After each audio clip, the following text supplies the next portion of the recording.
Welcome back to Art with Mrs. Bowie. Today we're going to be talking about the Nutcracker. So you hear the music in the background. That is music from the Nutcracker. It is a ballet.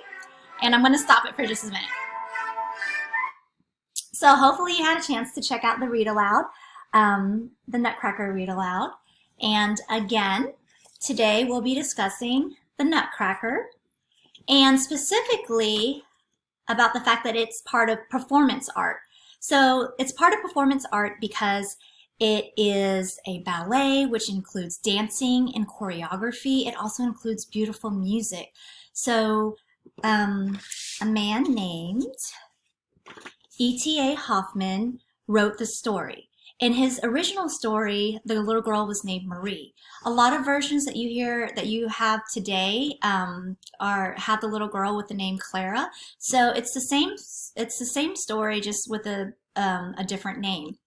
And how that changed was because Mr. Hoffman wrote the story a long time ago, and then I think about maybe 80 years later, a man named Tchaikovsky wrote the music. He thought it was a beautiful story, and so he wanted to turn it into a ballet. And to turn it into a ballet, you need to add music, you need to add dancing, and he worked a long time on it to turn it into the ballet that we know of it as today. So it's a story about a little girl, and she receives a gift for Christmas or Christmas Eve, and her gift is a nutcracker. And this nutcracker, I have one here, and I'll show you something kind of cool. So nutcrackers are known for their teeth, and that's where you would place a little nut in there, and then when you close it, it's supposed to crush a nut, and you're supposed to be able to eat kind of the meat of the nut. But here is a little handle that controls it, and I think most of them are more decorative than used for food processing. But so this is a nutcracker here, and I'll put his little beard on so it doesn't get cold. And I also have one on my tree. If I can get it off. Okay, so here's a little tiny little wooden nutcracker, and same thing, he kind of has those teeth, and there's a little handle in the back. So I'll put him back up with next to Baby Yoda over here. Okay, so I'll put my nutcracker back. And so we're going to go ahead and talk about the Nutcracker and how it is performance art. There's another video I want you to look at where you can see and hear the music of the Nutcracker.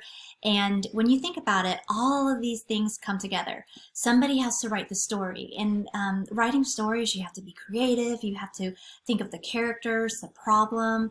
And so here, the problem is that the Nutcracker comes alive, and they get into a war with the Mouse King. And Clarice is able to save her Nutcracker soldier, and they go through all these different worlds. And in the end, the Nutcracker turns into a boy. So it's kind of like the frog who turns into a prince, but here it's the Nutcracker. So go ahead and watch the next video that has images of the real ballet, and I want you to just kind of sit and enjoy and think about how much work and practice it goes into it. These people, they practice and they rehearse for hours and days upon days to get this beautiful performance for you. So again, during Christmas time, when you hear the Nutcracker, I want you to understand that it is a ballet. It is part of performance art, and the music is by Tchaikovsky. And in the next video, you'll be able to see how we create and draw a Nutcracker, and you'll be able to make your Nutcracker in as many different ways as you'd like.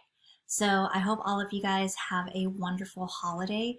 Whatever it is that you celebrate, I hope that you have a wonderful time. Love your family, and just be thankful for everything that you guys have. I'll see you next time.